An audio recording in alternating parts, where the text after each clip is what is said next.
You're listening to CFRN, the Christian Financial Radio Network. Good afternoon, traders, and welcome back to the CFRN E-mini Futures Cast. This is the daily broadcast of Indeterminate Length, where we discuss all things E-mini, along with some really big ideas on the finer points of trading gold, bonds, crude, sugar, the euro. Joining us today, Mr. Michael Borth. From our trading desk in Chicago, Mr. Burton Schlichter. Now, to get things started, let's go to our host and founder in Studio A, overlooking South Mountain, America's largest city park. Here's Dwayne.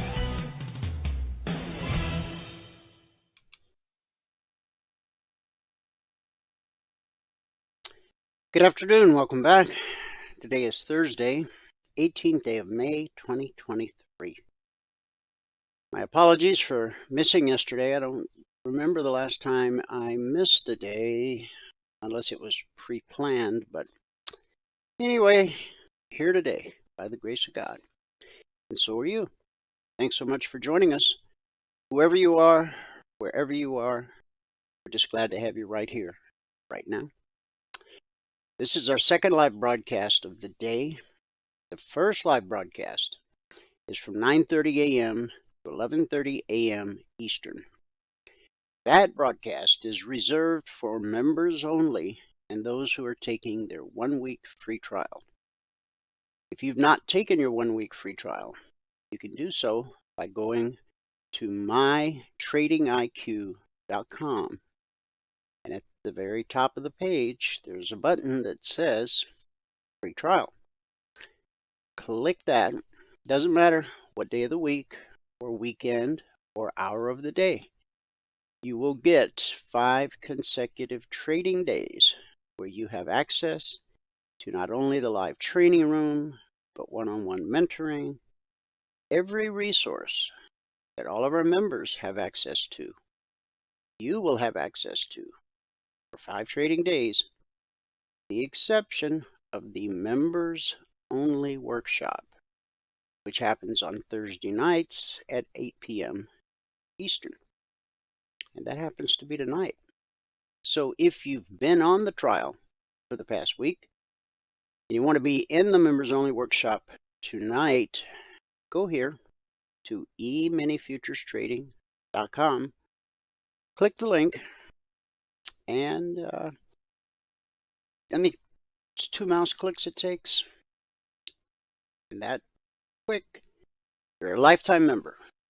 No recurring fees, no upsells, and no nonsense. And no fine print. You know how the cell carriers, they always got unlimited text and talk and whatnot. And in the tiny print it says, until you exceed what we think is a reasonable amount, we're going to slow your data down. We don't have any fine print. Lifetime simply means lifetime. So, if you've been on the trial's running out, want to be in the workshop, go here. If you have questions, call 949-42-E-MINI or send an email to support@cfrn.net. Now, once the first broadcast of the day is over, we take a 30-minute break. We come back at 12 noon Eastern for this broadcast. During this broadcast, cover a number of things. If you're tuned in via the YouTube channel, you already know that the title of today's episode is Fibonacci. What is it? Why do traders use it? So we'll talk about that in just a little bit. At 12:45, Michael will come on. So if you're listening after the fact, that's 45 minutes into the broadcast. Michael will come on and give us a recap of what happened this morning in the live training room. And then from 1 to 1:30 p.m. Eastern, we will trade live on the TradingView platform. And if I have not completed the recap of the alerts by the time Michael comes on, when we're done trading on TradingView, I will complete the recap. Now, this afternoon broadcast, unlike the morning broadcast, is open to the public. That's everybody everywhere on planet Earth with an internet-connected device. There's two different ways to join the afternoon broadcast live.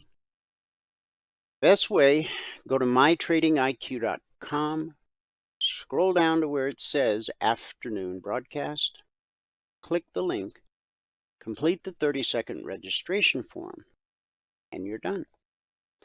Going forward, every trading day, you'll get an email about an hour before the broadcast starts. So at 12 noon Eastern, all you have to do is click the link in that email, and it will automatically log you into our platform. I call that the better way because it gives you access to the question box so that you can ask questions and participate in the discussion.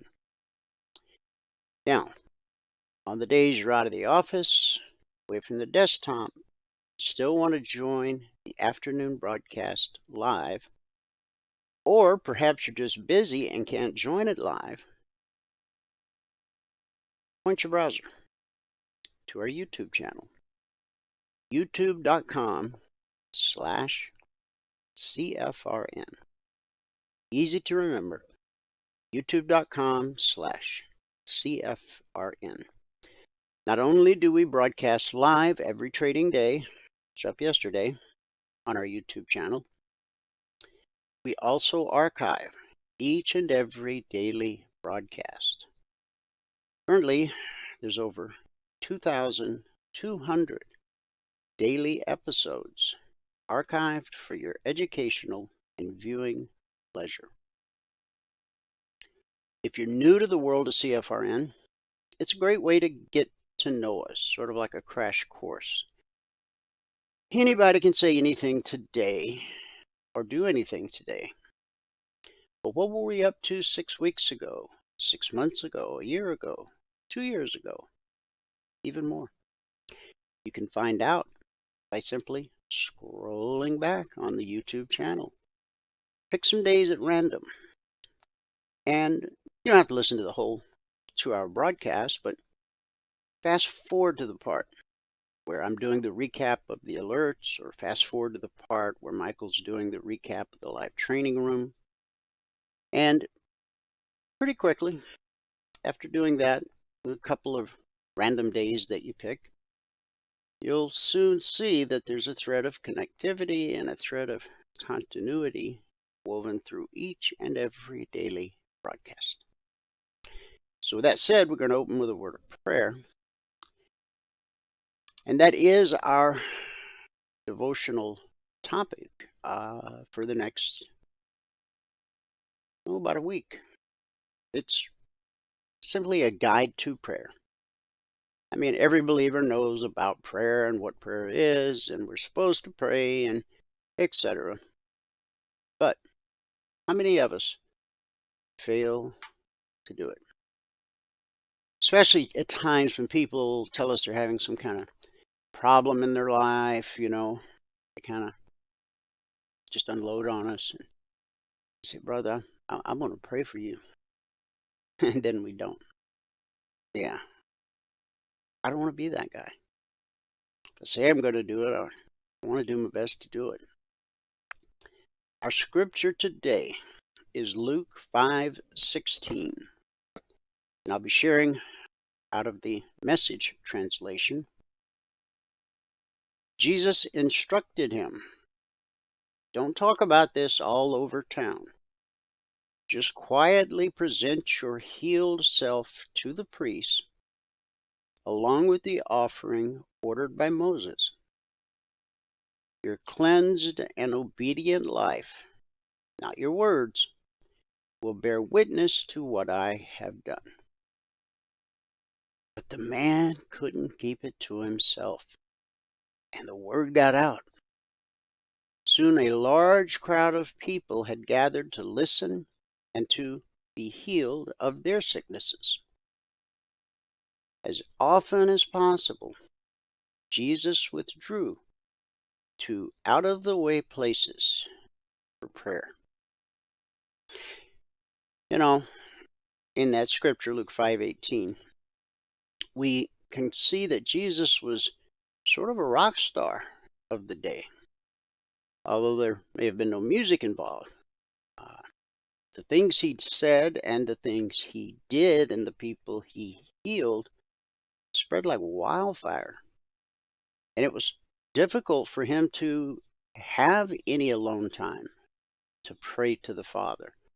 So it was an intentional thing that he did. He had to get away from the people so that he could have some quiet time. And so today we want to talk about praying like Jesus. Prayer is the most important conversation of your day. Take it to God before you take it to anyone else. That quote is from someone we all know, anonymous. Not that anonymous, the bad guys with the mask, but just anonymous. Is it really that important that we spend time daily in prayer with God? Well, first day we spoke of this topic 2 days ago, we learned that prayer is simply a two-way conversation that we have with God in order to grow. It is spending time talking, listening, asking, and thanking Him, among other things. Praying or having an ongoing conversation with God is vital to our growth as Christ followers. Did you know that Jesus spent a lot of time praying to God? The Bible says he often got away by himself to pray. In the Gospels of Matthew, Mark, Luke, and John, we read that he prayed over 24 times at least. He prayed when he was alone and when he was with others. Before he healed someone and after he healed someone. Before meals and before important decisions, in the morning and in the evening. After he was nailed to the cross and was dying on the cross. What Jesus' prayers tell us is that he depended on his Father for everything. And he, Jesus, was the Savior of the world. If he needed time with God in prayer, then most certainly we do. Why? Because we exist in a world that is constantly throwing new things at us and begging us to divert our attention from walking with God. Prayer allows us to relate to God and be guided by Him. In these times of prayer, Jesus was getting close to his Heavenly Father. His times of prayer showed how desperate he was for his Heavenly Father. What can we learn from Jesus about praying? Pray in every situation and pray about every situation. Basically, go to God about everything. Relationship disagreements, talk to God. Financial catastrophes, mental issues, physical dilemmas, career challenges, emotional crisis, talk to God. Whatever the situation or problem, talk to Him. That's what Jesus did. Now, this doesn't negate subsequent steps you will take for the part you will play in this open-ended prayer relationship you have with God. This just means that we go to Him first. We shouldn't be intimidated by prayer. We don't need to wonder if we are doing it the right way or if we're saying the right thing. God simply wants to be in an intimate relationship. And He knows that maintaining an ongoing conversation with Him throughout our days is the best plan. as we make our way through the rest of this discussion over the coming days. We'll dive into what prayer looks like in our lives as Christ followers. And here's some questions to reflect on.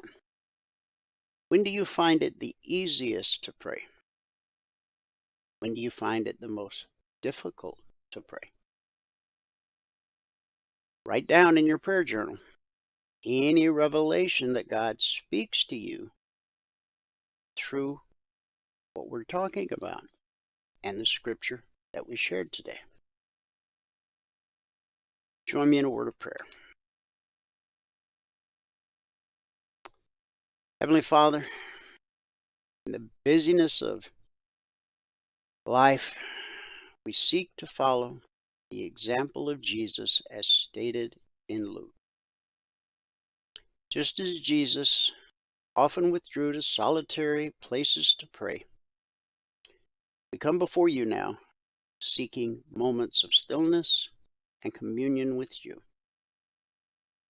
In the midst of a world filled with distractions and noise, we long to find a quiet place where we can pour out our hearts to you. Teach us the value of solitude and silence, where we can be refreshed and renewed in your presence. Help us, Lord, to prioritize our relationship with you above everything else. May prayer be the foundation of our lives, the source of our strength, the wellspring of wisdom and guidance for every decision we make. In the moments of stillness, grant us clarity of mind and a receptive heart to hear your gentle voice. Speak to us through your word, your spirit, and the whispers of your love. In this time of communion, may our spirit be nourished and our faith deepened. May we be transformed by your grace, growing in love and reflecting the character of Jesus to those around us. Grant us the discipline and commitment to make prayer a consistent and essential part of our life. May we not only seek you in times of need, but also in times of joy, gratitude, and worship. We thank you for the invitation to draw near to you in prayer. Help us to follow the example of Jesus, finding solace and strength in your presence. It's in Jesus' name we pray. And everybody said, amen. Well, amen. Happy Thursday. I hope it is a happy Thursday for you as well. These debt ceiling talks seem to have moved the markets, but they're not all in agreement. Let me start with the cash markets or the indices here in the U.S. We've got the Dow down 136 points. The NASDAQ is up 98 points. S&P 500 is up 8 points. Russell 2000, our man in the street, is only up 2 3/4 points. This tells me we may see these other indices that are currently in the green heading for the red. But let's not get ahead of ourselves. We'll be looking at the charts in just a few minutes. In the commodity basket, crude oil is down $1.22, trading 71.67 last. That's a drop of 1 3/4%. Gold down $25.90, trading 19.59 last. It is now below our lowest weekly trading zone. For gold, that's a drop on the session of over 1.25%. Silver down 24 cents, trading 23.65 last. That's a drop of just over 1%. The Asian markets at the close, Nikkei posted a gain of 480 points, over 1.5%. Shanghai gained 13. The Hang Seng gained 166, which is close to 1%.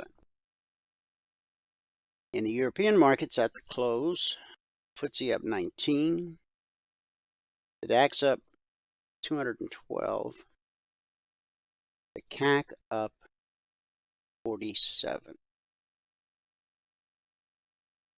So that gave us a green day in Asia, a green day for the UK, but due to the Dow, at the moment, it's a mixed Radio Thursday here in the US of A. But with the Russell now only being positive by 1.25 points, got a feeling we might see these other indices during this broadcast start to follow the direction of the Dow.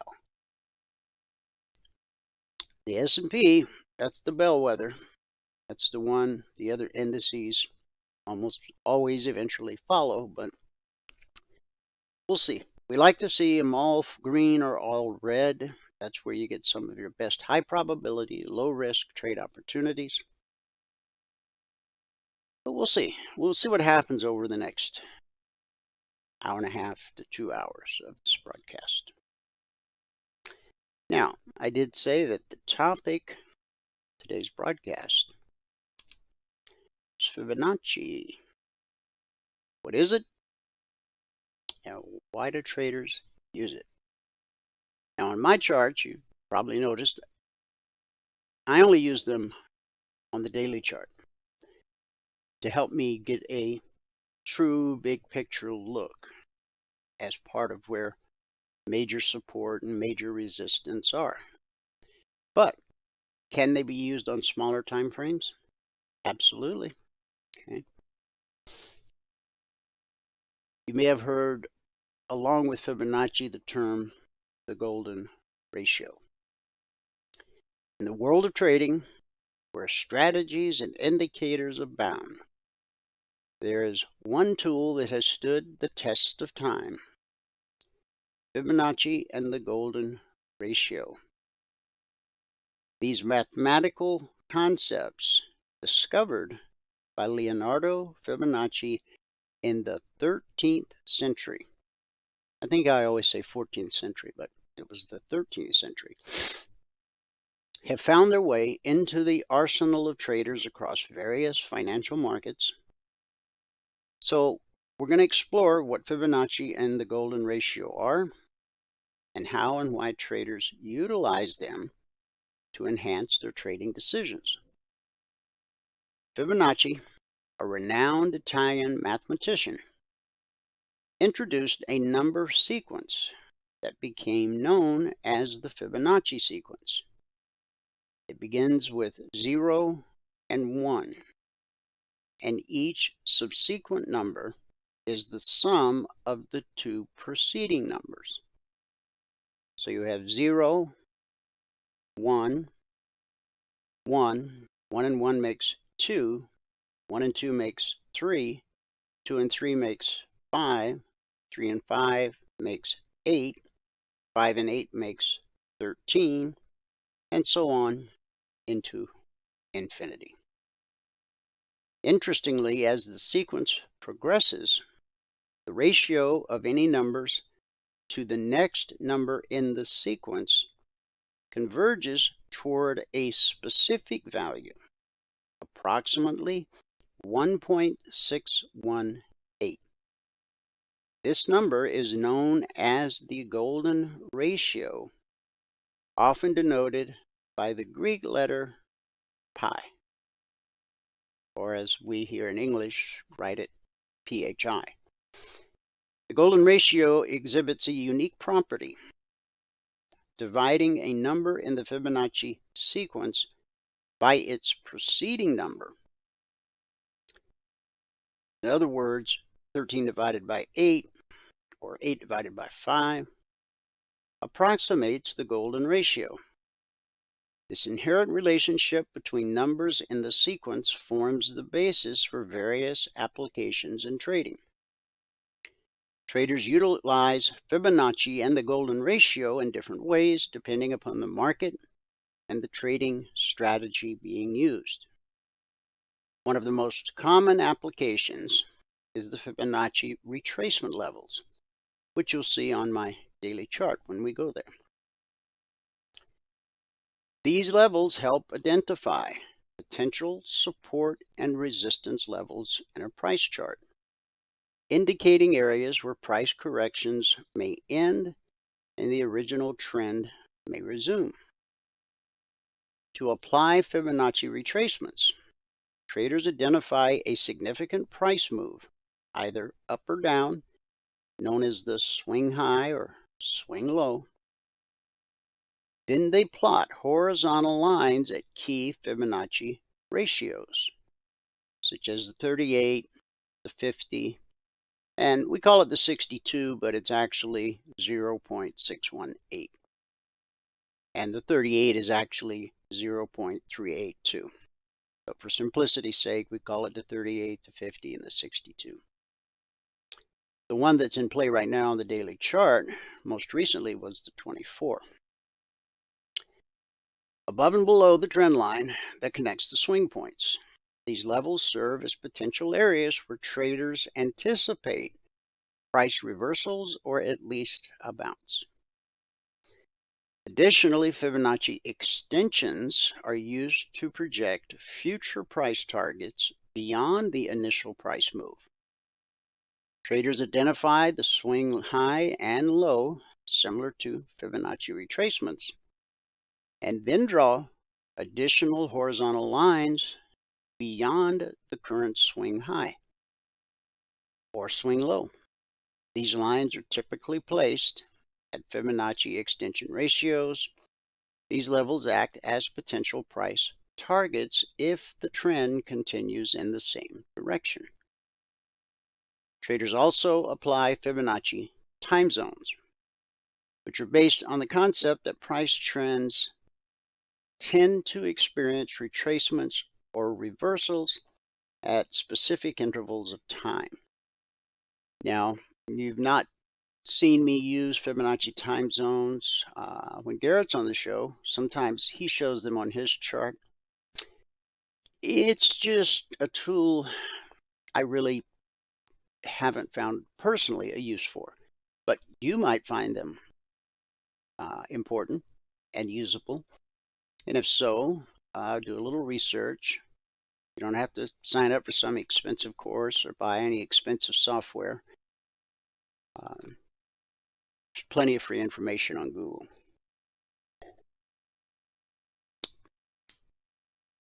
The application of Fibonacci and the golden ratio in trading is not limited to specific markets. Whether you're trading stocks, forex, futures, commodities, cryptocurrencies, the underlying principles remain the same. The key lies in identifying significant price swings and then plotting the Fibonacci levels and using them in conjunction with other technical analysis tools to confirm potential trading opportunities. Fibs alone are not a standalone trading strategy. While they can be helpful, you need other stuff to confirm or deny if price is going to find support or resistance at a particular level. Now, why do traders use Fibonacci and the golden ratio? That answer lies in the psychological aspects of markets. Markets are driven by human behavior, which tends to follow certain patterns and ratios. The widespread use of Fibonacci level by traders creates a self-fulfilling prophecy as market participants observe and react to these levels, reinforcing their significance. That's why you only see me displaying the fibs on my daily chart, because I know that the institutional traders, the ones who actually move price, are watching daily, weekly, and monthly charts the way you and I look at 30-minute charts, 5-minute charts, tick charts, and range charts. Why is that? Well, because their accounts are denominated in hundreds of millions and billions of dollars, while the typical retail trader has an account denominated in thousands or tens of thousands of dollars. Again, while Fibonacci is a very real thing, it's that psychological aspect. When you have all these institutions looking at a daily chart and price hits a fib level, you almost always see a substantial reaction.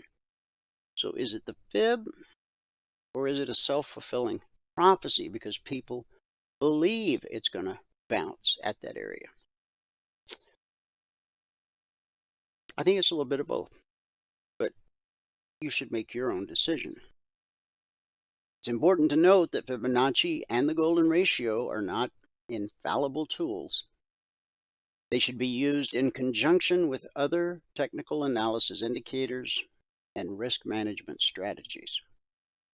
Like any trading tool, they are not guaranteed to produce accurate predictions, but rather provide traders with additional information and potential areas of interest. So there you have it. Logic 247. It's our 24/7 around-the-clock E-mini alert service. It's not just the E-minis, but also crude, gold, silver, euro, and the bonds.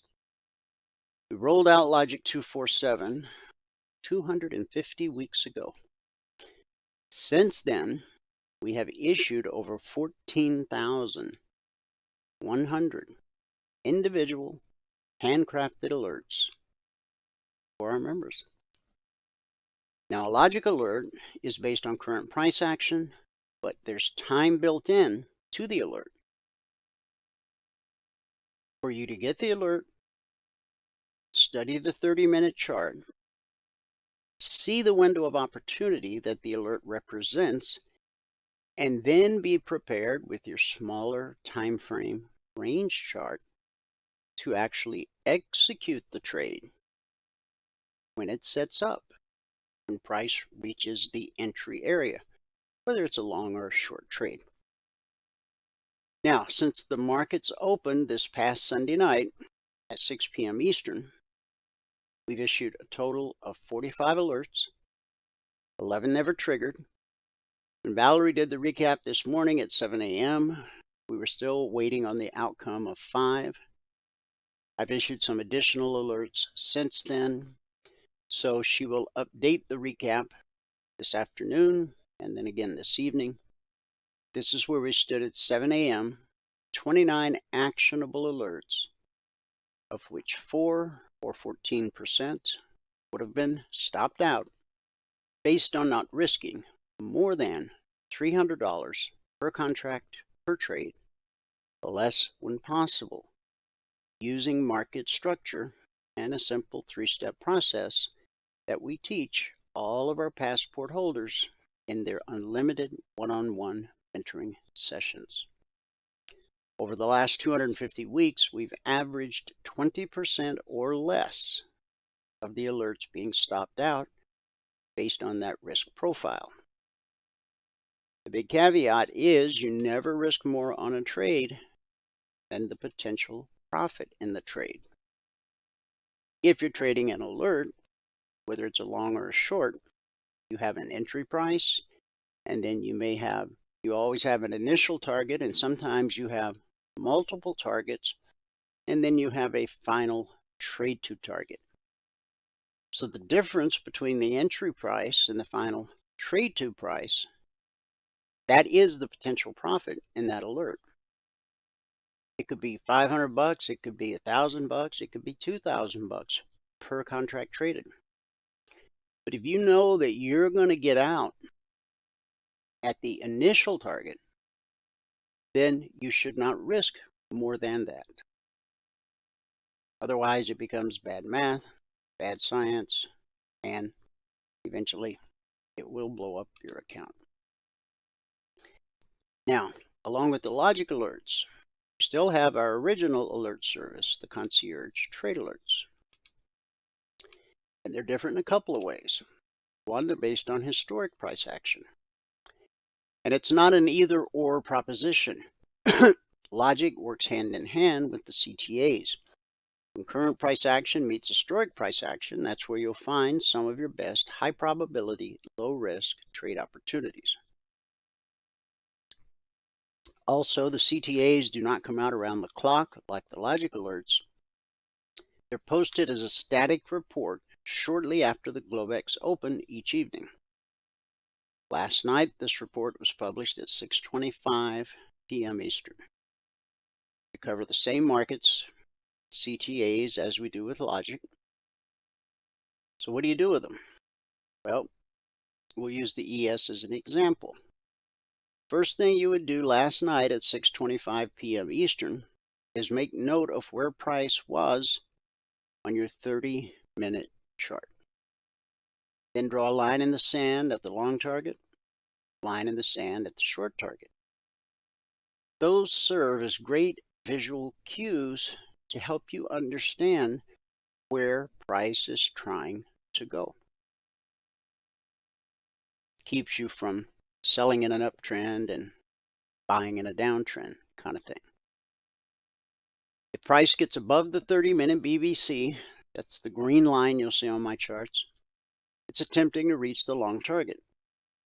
Price gets below the 30-minute BBC, it's attempting to reach the short target. It's pretty simple.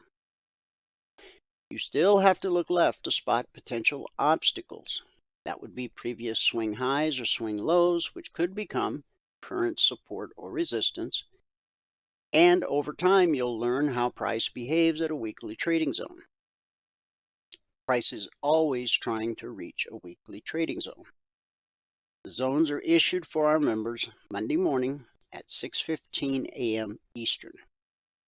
So they have plenty of time to get them on their charts before Wall Street even wakes up for the week. Again, we've published the zone since December 14th of 2009. With well over a decade of data to study, we know that only 3 things happen at a weekly trading zone. 70% of the time will be consolidation, 20% of the time rejection, 10% of the time what we call the slice. Now, since this broadcast is open to the public, unless you're a member or a free trial member, you did not get these numbers last night at 6:25 p.m. Eastern, so grab a screenshot. Okay, there you go. Now, Michael should be joining us any minute. We'll go ahead and take a look at the daily chart. We are well off the high of the day, but yesterday in my absence, we broke through this trend line. We had created this triangle. Price had been trading sideways for 1, 2, 3, 4, 5, 6, 7. Yesterday was the 8th session and it broke out to the upside. Now, we've talked previous episodes about the next place if we broke out to the upside. The next place to anticipate resistance would be the high put in on May 1st at 42.06 1/4. Right now, today's high is 41.99 1/4.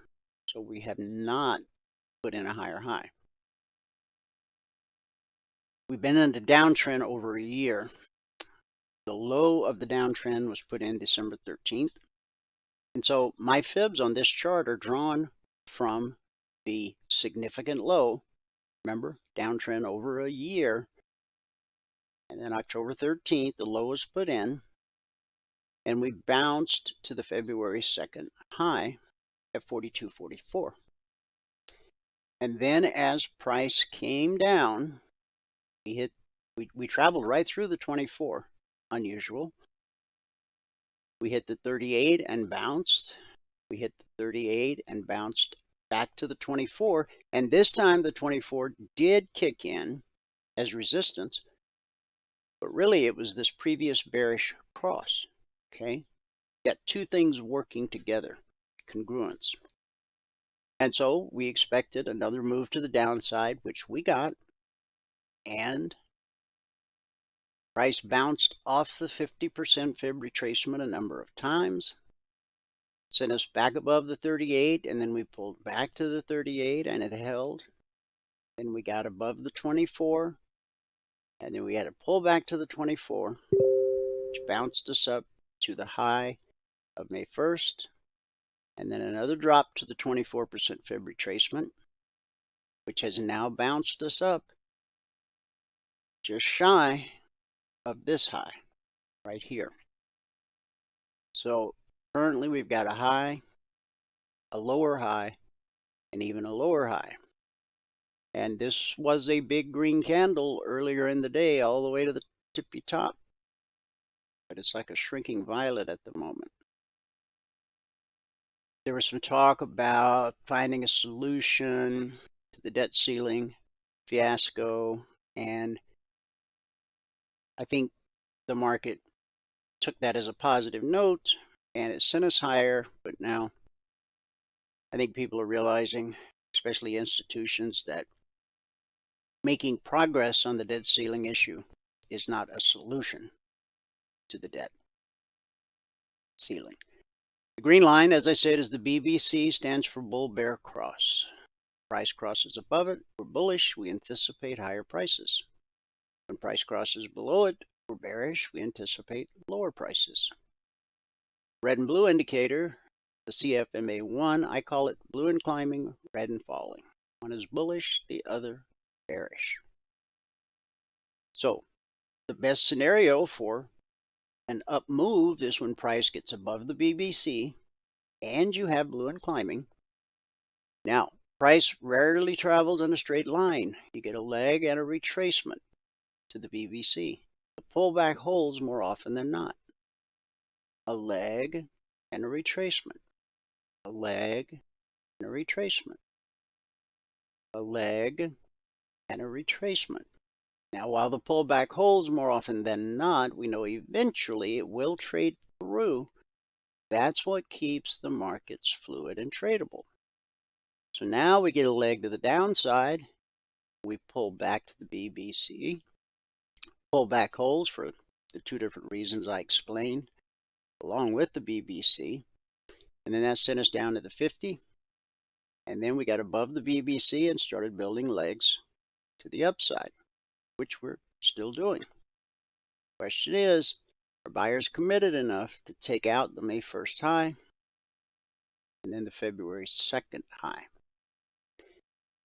So let's drop to 30-minute chart.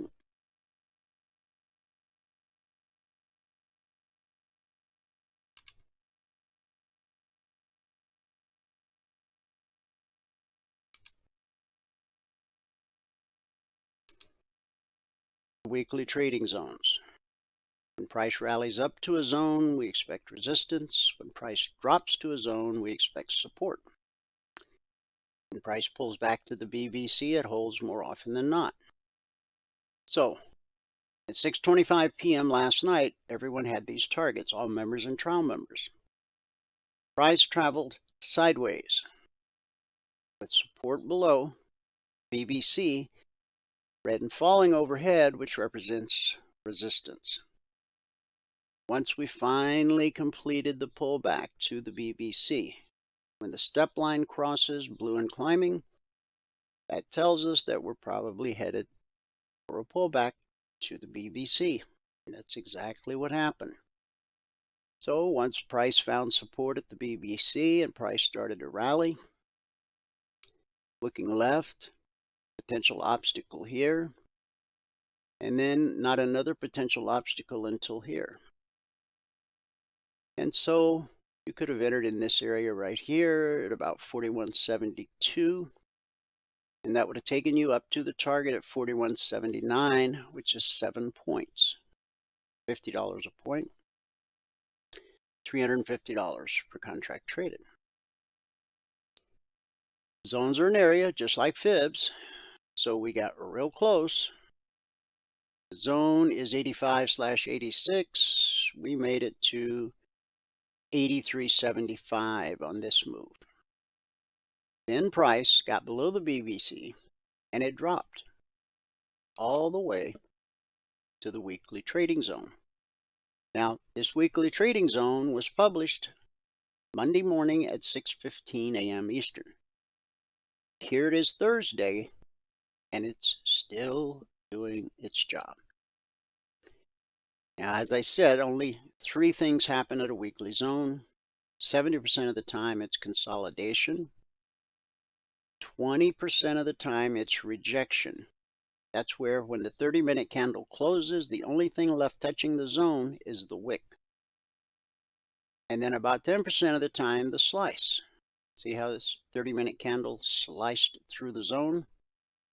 When that happens, price will typically retrace. When this move runs out of steam, price will retrace to the zone it sliced through, just like it did here, and then continue in the direction of the slice. So we hit the long target once, we hit it twice, and now we've pulled back to the BBC. Question is will it hold? It holds more often than not, but if it doesn't hold, then you have to take a look at this low of this candle right here. And that would give you a window of opportunity right here. Oh, roughly 41.73 down to 41.71. That's your 2-point goal for the day. And it could continue dropping right back to where the market found support earlier today. On the Dow, here's for the market. Michael, when you're here, let me know. Or text me. I can't hear you. Let me look here and see. There. Okay, you ready?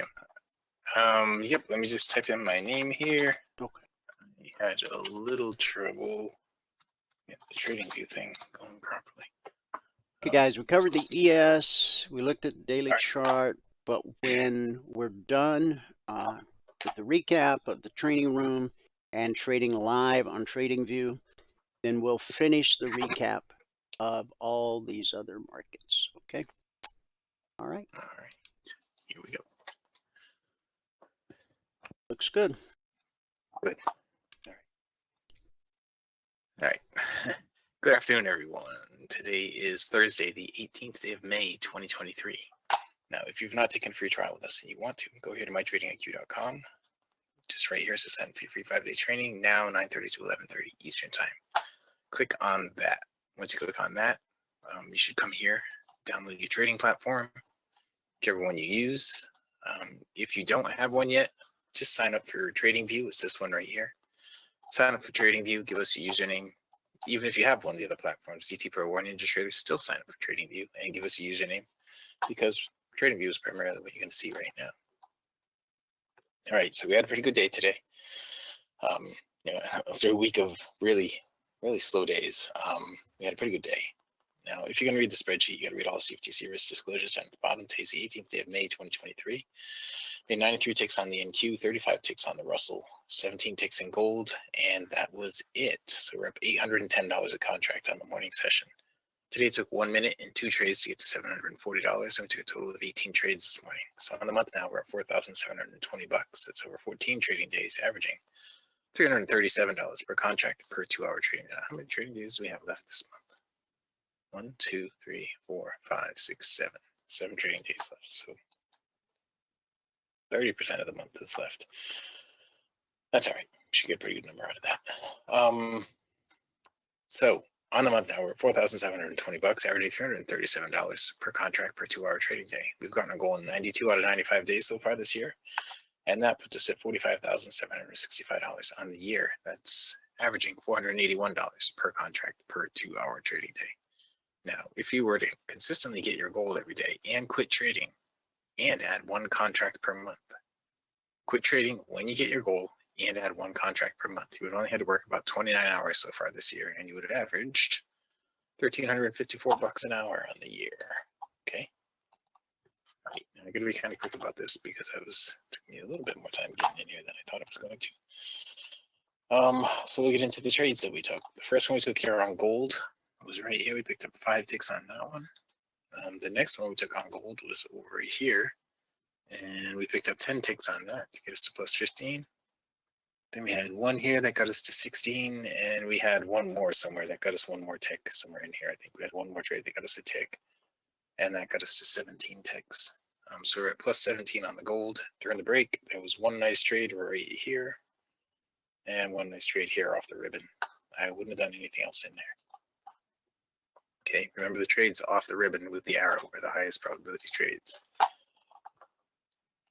right, so we did the Russell again today, not the crude. We're about to roll over on the crude. I think that maybe has something to do with why the crude is acting kind of weird right now, but we're just about to roll over the crude oil. So in the Russell, our first trade was right here. All right, our very first trade on the Russell, we picked up 25 ticks on that one, 10 on the next one, it got us to 35, and then we had a break even right there. Whether we did anything else with the Russell in here. Nope, doesn't look like it. Had some really flat stuff right here. For a little while, we had some really flat stuff, so we didn't want to trade it all in there. During the break, it looks like it had a trade or 2 here during the break that would have worked out. Some of those would have been break even. If you wait for the ones off the ribbon, arrows off the ribbon, right? 1 there, 1 there, 1 here, 1 here. This one would have been a break even. And then you have the current one right here. Now, I wouldn't have done this because I wouldn't have done either one of those because the long-term direction is flat. But we ended up with 35 ticks on the Russell. Okay, we had a couple of nice trades today, but you can see how that flattened out as well. Auto on that so we can center it a little bit better. And we'll go back here. Our first trade on the S was right here. I guess we didn't have any really good trades. We had all break-even trades, 4 of them. Break-even, break-even, break-even, break-even. But the market was giving us some nice trades. I just kept getting break-evens on them. I know people got more than me in the ES today. All right, these are perfect entries. All of these. I don't know why I didn't go for that one. But that was 1, that was 1, that was 1, that was 1, and that was 1.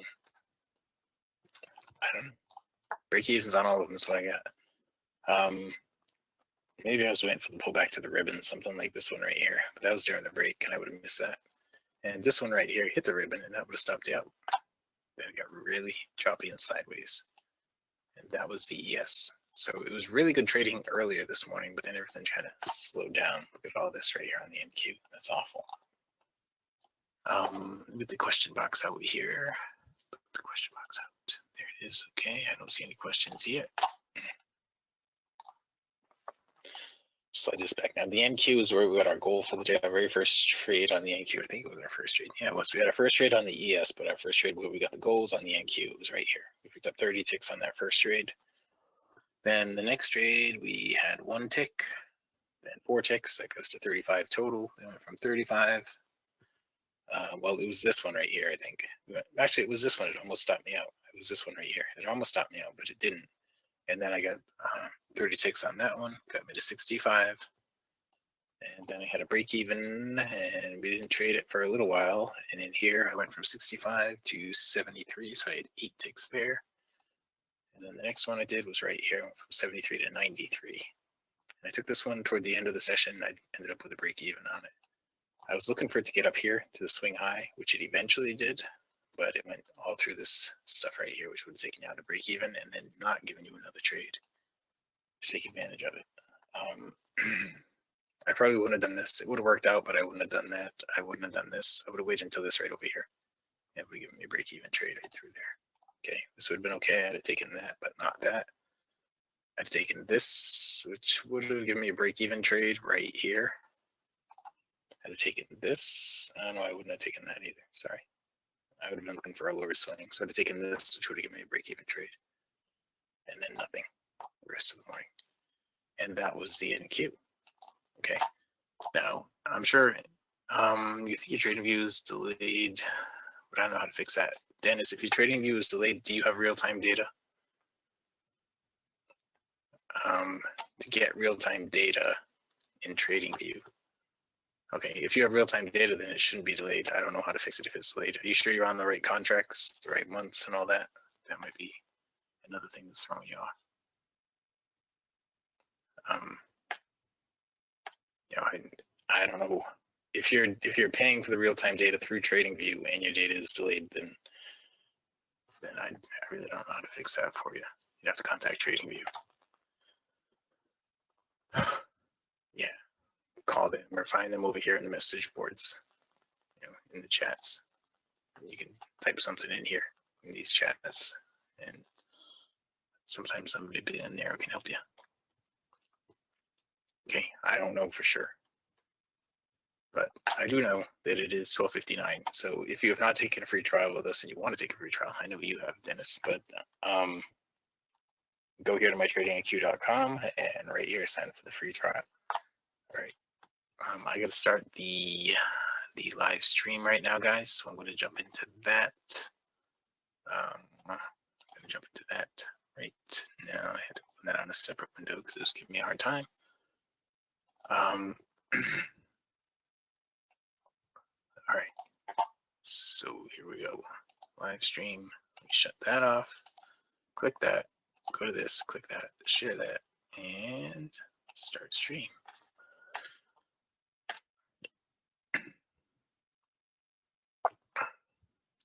All right, so the stream has just started. So for those of you guys who don't know, if you haven't taken a free trial with us, go to mytradingiq.com, click on this right here. When you click on this, you're going to want to go to trading platforms over here, and this is where you get the information for trading right here. Watch this video, send us your user information, and we'll get you hooked up with the indicators for TradingView. That is the only way for you to get the indicators for TradingView from us. These indicators that we're looking at right now, that is the only way for you to get those indicators is to sign up for the trial. All right. So what we're looking at here is these are all range charts. All right. These three charts right here are 7-tick range, and this one is a 16-tick.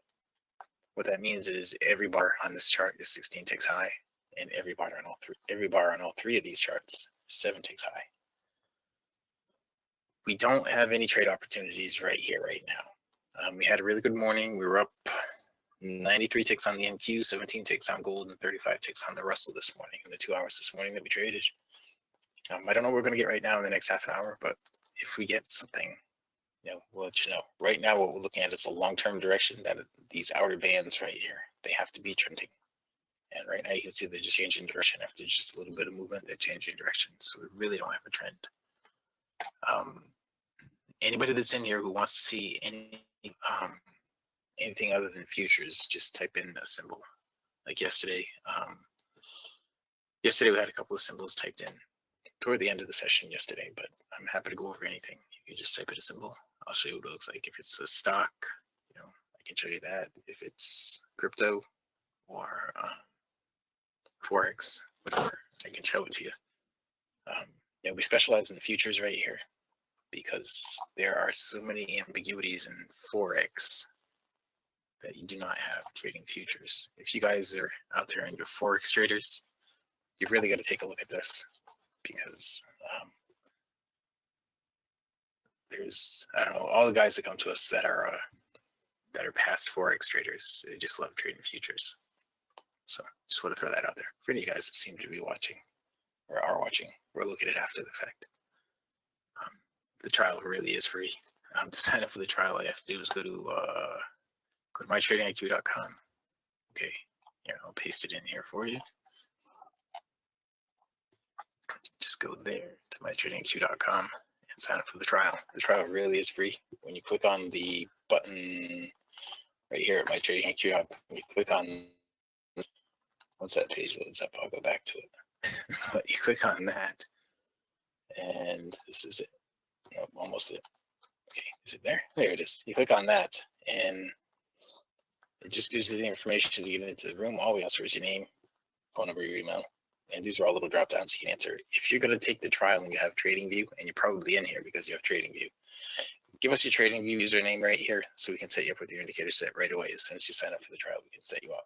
Okay, as soon as we notice that you sign up for the trial, we can set you up. If you have NinjaTrader, give us your machine ID. All right, but for TradingView, give us this right here. Okay. Now, press the start and move right here on the NQ. Let me move this up a little bit here and get that out of the way, and get that out of the way, and get that out of the way. All right, so on the NQ, this up close right here, I just said a few minutes ago that arrows off the ribbon are the highest probability trades. I think I said that in the session. Well, anyway, arrows off probability trades. So the place to enter this would have been on the up close right here. Now, I would have bumped my stop break even already had I been in it, but because I didn't get into it, it's too late to try to get into it. What it's got to do now is put in a higher swing and then pull back and give us another entry. Okay. Same thing going on over here with gold, except the opposite direction. Gold's going to give us a lower swing and then pull back and give us another trade. Okay. Now, the markets are always doing the same thing, right? They're always going, well, in this case, they were going up and down, up and down, up and down until they went down and up and didn't exceed the swing high. And then they went down again and exceeded the swing low, right? So now they're going down and up and then down again is what you'd anticipate. And over here, it's just the opposite. It's down, up, and down, and up is what you'd anticipate. So it's got to break that level, then pull back down. And we want to get in on the down part over here, okay? This is where we want to get in. And over here, once it goes down here and it pulls back up, we want to get in right here. Get ready to sell it right there, okay? That's what we're waiting for. You see how we don't have that formation here or here yet. But that's what we're waiting for. And an interesting question came in this morning in the morning session. It said if you're waiting for like the rules, if you go in here, these rules to start out with, they say right here, all trades must come after a higher or lower swing, and all trades must be long-term trend direction. The question was, why do you need the indicators? If you know it's going to come after a higher swing or a lower swing, why do you need the indicators? And the indicators are there to give you precise entry points, so you know when you're bouncing off an area of support. Okay, let's just look at this without the indicators. Okay, so with no indicators at all on the chart, this is what it looks like. So you're in a bunch of chop, you pulled up, you pulled back. You don't know anything about this. Like right here, right here, we probably have a long trade about ready to trigger right here. Now you don't know that. Now you wouldn't know to buy an up close on this bar without having the indicators. You wouldn't know to look for an up close, right? If we put this back on, look at that, right at the ribbon. So you know an up close from here is going to be a good place to buy, right? It's 38.02 up to 38.06. That's what you'd be buying right now. Simple as that. You have a higher swing, you're bouncing off the ribbon. There it is. You're up close at 38.06. So you buy it. 38.06. We're long. Now, every trade starts out on a 16 tick range. Every trade starts out with 20 ticks of risk, right? It's all spelled out in the rules. Because these are range bars, you know ahead of time how much you have to risk on every trade, because you know how big every bar is going to be. And this is true price action based. So what we anticipate is that it at least is going to get up to here to 811.50. 811.50. That's right up here. All right. Now every trade that I put on has a 30 tick target automatically that I can change if I want to, but it has a 20 tick stop. And the only way that that gets changed is if I get 8 ticks in profit. All right. I'm either going to stop out at -20, or if it gives me 8 ticks in profit, it's going to automatically bump that stop up to right here, 1 tick in profit. Okay. I don't know if it's going to do that right now. We're bouncing off the ribbon again right here. So it could push up right here and do the whole thing. That's what we'd anticipate right now. Okay. We've gone all the way back down. We pulled all the way back down. So I've done everything exactly right with this. When you look at the rules in here for the trades, the entry is step number 1. which I did exactly right. Step number 2 is the risk management. That is the part about moving the stop to break even after you get 8 ticks in profit, and that is defined right here with a 16 tick range. You have a 20 tick stop, so I've done that part right. And you move the stop to break even after 8 ticks in profit. We haven't hit 8 ticks in profit yet, but if we do, it'll bump the stop for me automatically. But the entry point, let's go back to that. Okay. The entry point said if the long-term direction is bullish and you're coming off a higher swing, which we are. Now look, it just went up and hit 8 ticks in profit and bumped my stop to break even automatically. I have that done. I have that all automated right here. So then it just took me out of break even, and that's all good. So I'm in and out of that at break even. But let's get back to the entry point right here. Okay, the entry point said if the long-term direction is bullish, the black line is either in the green or the gray. And down here, this is why you need the indicators again. Down here, you come out of the overbought with the black line, comes out of the overbought. That's when you take your entry. And that's what I just did. So in this particular case, so far, I've only had the opportunity to do the entry and the risk management. Okay, now we ended up exiting as part of the risk management, the trailing stop. Okay, but you also look for an exit. Once you do the risk management part, you do that first part and that second part, then you start looking at the third part, the exit. So look left for a prior swing high or low. Remember what I just said a minute ago. When you look left, you're looking right here. This is exactly what I thought it was going to do. Get up to this prior swing high right here. Now in this particular case, it took me out at break even, which is okay. But I expected it was going to get up to this level, right? I pointed that out already for you. I had a target up there. But I actually had a target at 30 ticks. So our entry was down here, and it would have just about hit the 30 tick target, I think. It might not have. It might have gotten really close. But now I've got a higher swing in place, and it's pulling back down, and it's testing the ribbon again.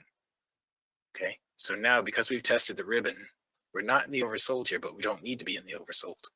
We just need it up close from the ribbon. So it's going to be 425 up to 825. 850 is where we want to buy it right now. It's one tick above where the high of the bar is going to be. This is where the high of the bar is going to be right now. It should close up right here and then trigger me in. If it's going to close at the top, it should close up right here and trigger me in. If it closes at the bottom, then that changes. And it did close at the bottom, so it changes. Now you got to go from the bottom of the bar again. So it's going to be 3 up to 7. All right, so let me just get rid of that. It was 7.25 right there. Right now the bottom of the bar is right here. It's actually 275, so it's going to be 7 even. It's going to be 4 points from the bottom of the bar plus a tick. Okay, you guys all get that? Do you all understand? So just triggered me in again right here. Now what do I anticipate? It's going to get up to the prior swing high at 13. So it should get up to right here. Now again, because this is a 16 tick range, my stop is 20 ticks away. And again, it's all automated right here. It's going to go to break even after I get 8 ticks in profit. Now, all right, it's not a lot of strength right here. It might not go up here. It might just go down and turn around right here. What I would typically do, here, I'll leave this up so you can watch it. But what I would typically do at this time is I would look at my larger time frame stuff like this, the NQ. What's it doing here on the NQ? This is the weekly trading zone down below us. This was the level it ran up to before. So now it's retraced all the way back down to the zone. It looks like it's going to try to bounce up from here. So we could have a really nice trade on our hands. Now, if it gets up to right here, it should bounce. Okay, again, it's all automated. So if it gets up to right here, it should bump the stop up to break even. If it's going to not go up, then it's going to go down right through my stop all the way down to 80. 87.77, is that right? Yeah, it's going to go way down here. Way down here. Okay, so if it's going to stop me out, it's really going to stop me out. But it's not. It just bumped my stop to break even plus a tick. So now I have my target up here at 30 ticks. And what I'm looking for, the first target should be up here at 13. Okay, it should be right here. That's where we should go to. Now we have 1 tick in profit, and it just took me out with 1 tick in profit. So, I mean, that's just the way it goes. Hang on, I got to come back over here. It logged me out of this for a second somehow. Click this again. Okay, let me click that again. I'm logging myself on enough. All right, yes, never chase a move, wait for the pullback. That is right. So in here, I've had 2 trades so far. This one was a break even, and this one was plus 1 tick. Now you see why we do that. move your stop to break even plus a tick, and this is, I'm logging myself on and off by accident. Yeah, let me go to this other, thing in here, in this one, and make sure I'm not logged on over there. I'm not. So I just have this one that I'm logged in on. Yes, I don't know what that is. Anyway, so this was the NQ. Now we've just touched the NQ so far, but if we look at these other markets, the gold gave this trade over here that I didn't get into. The Russell hasn't given anything yet, and the ES hasn't given anything yet. But that's how you do it. Okay.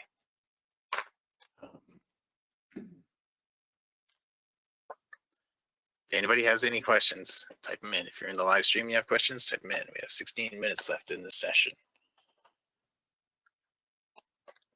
Okay, 16 minutes left in this session for you.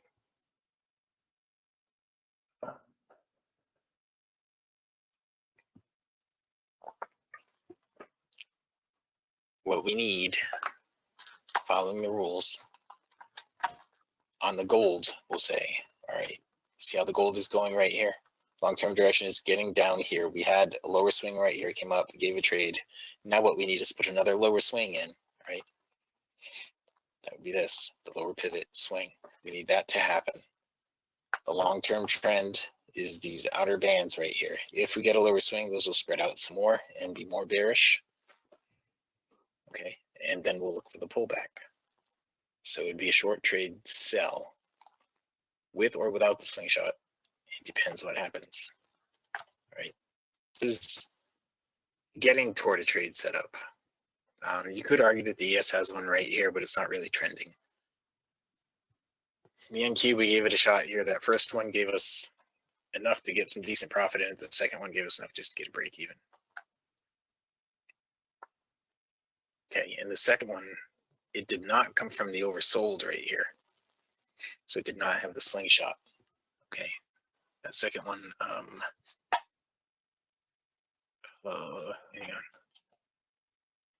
on.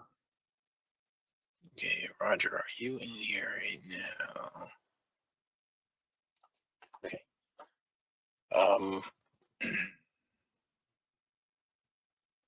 That second one was right here. It was off the ribbon. Okay, right here. That's why we took that trade. The black, really, it was borderline right there. The black line's got to be in the green to just take a trade off the ribbon.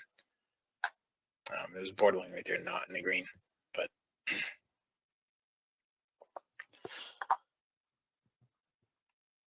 like this one over here would have been a nice, easy to see ribbon trade where the black line is clearly in the green on the up close. That would have been a ribbon trade right there. If you didn't have this right here, that would have been a ribbon trade. Okay. What I'd like to see on the NQ is a higher swing right now. So you get up above this level right here. If it does do that, then we'll have something we can do over there. Okay. Let me connect to this again and see if anybody's typing anything in there. Yeah. Okay. How about now?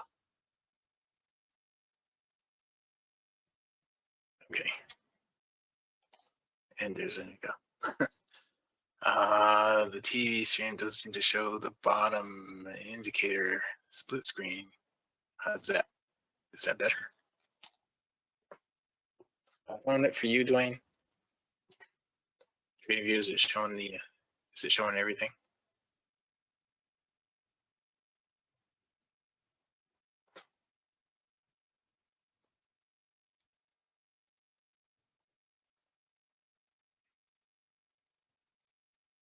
Okay. All right. See, there's people in the TradingView stream don't hear that. But if you guys are in the TradingView stream, you go down here to the bottom and you click this little button down here. It'll maximize the chart for you so you'll be able to see the whole thing. Okay. Because yes, and that's not RSI crypto. You said you thought it was, but that's not. But you can go down there and click on this little thing down here. click on that. All right. So now it is 1:18. We have about 12 minutes left in here. We need the gold to put in a lower swing. We need the NQ to put in a higher swing, which is just starting to do right now. The ES is also starting to put in a higher swing here. So we'll wait just a little bit. Now, the reason the ES didn't give us an arrow coming out of the oversold right there is because I believe we're in a no trade zone. Okay, if I click on this right here and I go down to style down here, no trade zone. Bang, we're in a no trade zone. So we're not gonna get any arrows here on the ES right now. Okay.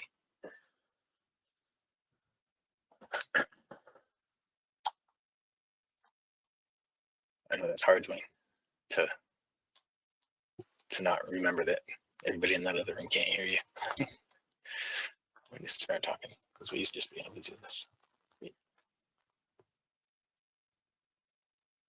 Oh, okay, thank you. Well, then I can share with everybody else too. Yes, click that thing right there. If you're in the live stream, click that thing right there and it should expand your screen. Okay. Or maybe this thing up here. I'm not sure what it looks like in the live stream. But I do know what it looks like on my desktop. And right now we have a higher swing on the ES, we have a higher swing on the NQ, and we almost have a lower swing on gold. Now earlier today we were the gold was going to get all the way down to here, this level. Okay, I don't think that it has yet. Nope, it has not.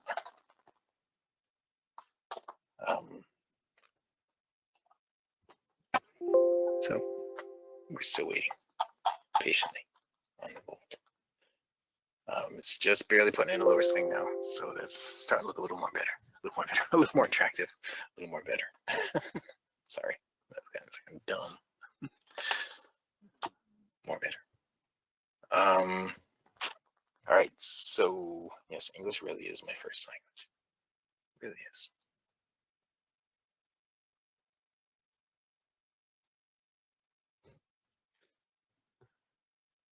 It's kind of funny. And in college, I was so good at it, I was able to test out a whole bunch of English.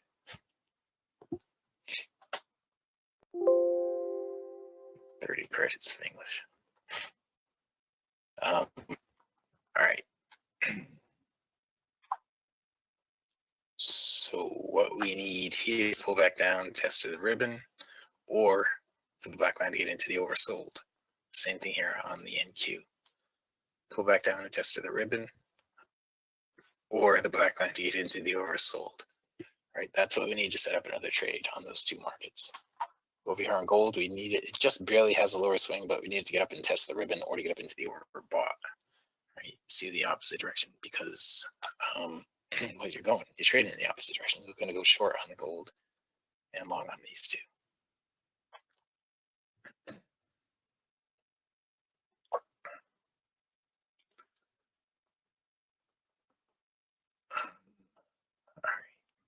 So I'm just waiting. Does anybody have any questions? Crypto, you asked to see some things yesterday, didn't you? Do you want to look at those anymore?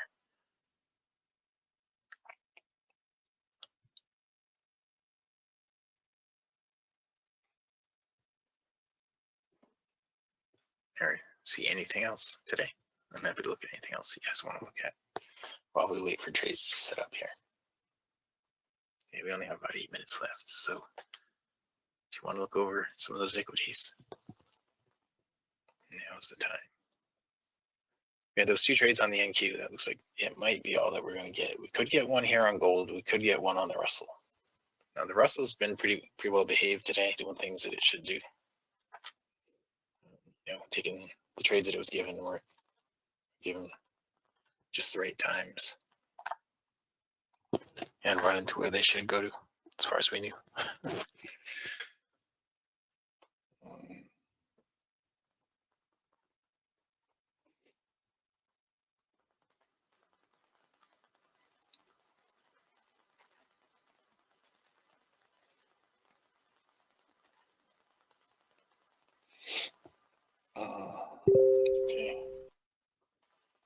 Okay. Shut that off. And the gold is now testing a ribbon.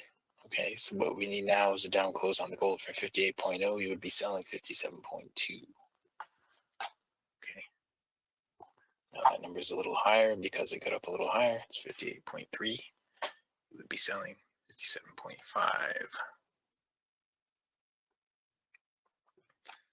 Right. If you're in here and you're on the live stream in TradingView live stream and you don't follow us yet, if you want to get notified whenever we do one of these streams, start to follow us on TradingView. Just hit the follow button and start to follow us there. I'm not exactly sure how you go about that from your side, but I think it's a pretty simple process. Okay.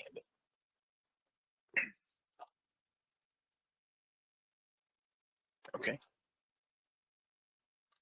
Why am I not seeing these? Anyway, let's do it right here. Do it with Russell. ETH, we'll start with that one. And that is going to be here. And we're not going to do that on a 7 range. We'll do that on a 100 range. Maybe a 500 range. Each bar is $5. There you go. Okay, so if we spread this out, and we'll have to change the context a little bit on this. So it'll filter out some of those arrows for us. But if we go down here to the bottom, well, first let's go here and put the no trade zones on. Okay, put no trade zones on. Okay, so they're kind of, don't have to filter it too much. Well, no trade zones are pretty good. We'll just leave it the way it is. All right, so again, every bar is $5. Okay, so when you get, like the high of this bar is 1704 and the low of that bar, then 76, whatever. The high of each bar is 500 ticks. That should be $5, something like that. Anyway, you're looking for the same thing. You're looking for a pullback up, test to the ribbon, the down close, come out of the overbought, same thing. Over here, after a direction change, you want to have a deeper pullback.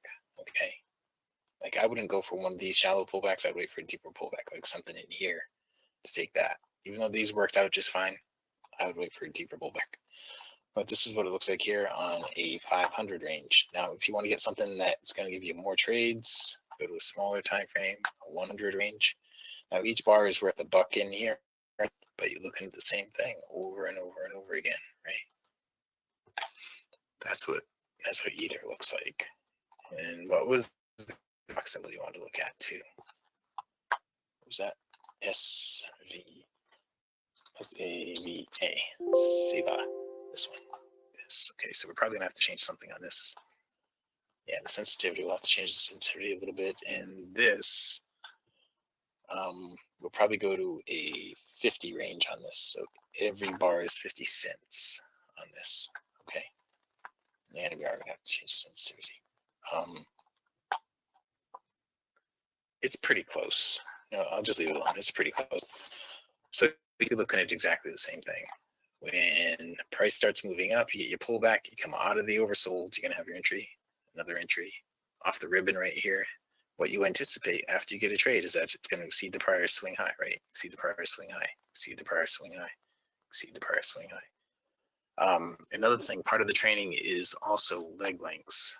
Okay, that is in yesterday's module, but it comes into play anytime you're using range charts.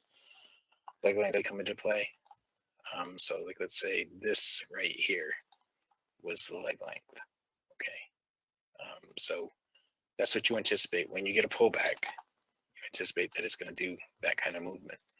Okay, when you get a pullback, let's do this deeper pullback right here. You get that kind of movement. When it fails to give you that kind of movement, then you have to look at the pullback length. Okay, see how big the pullback length. If the pullback gets bigger, like this one did right here, then it's turning around and going the other way. Okay, now a lot of times this leg length will match up with the leg length back down. Okay, like this. And so you take it right over here. Okay, give yourself some sort of a target. And the market usually moves in measured moves like that. Okay, now when you're doing it with range bars like we do it, it's a lot easier to figure those leg lengths out because range bars are true price action bars. You don't get to another bar until the price exceeds a certain level.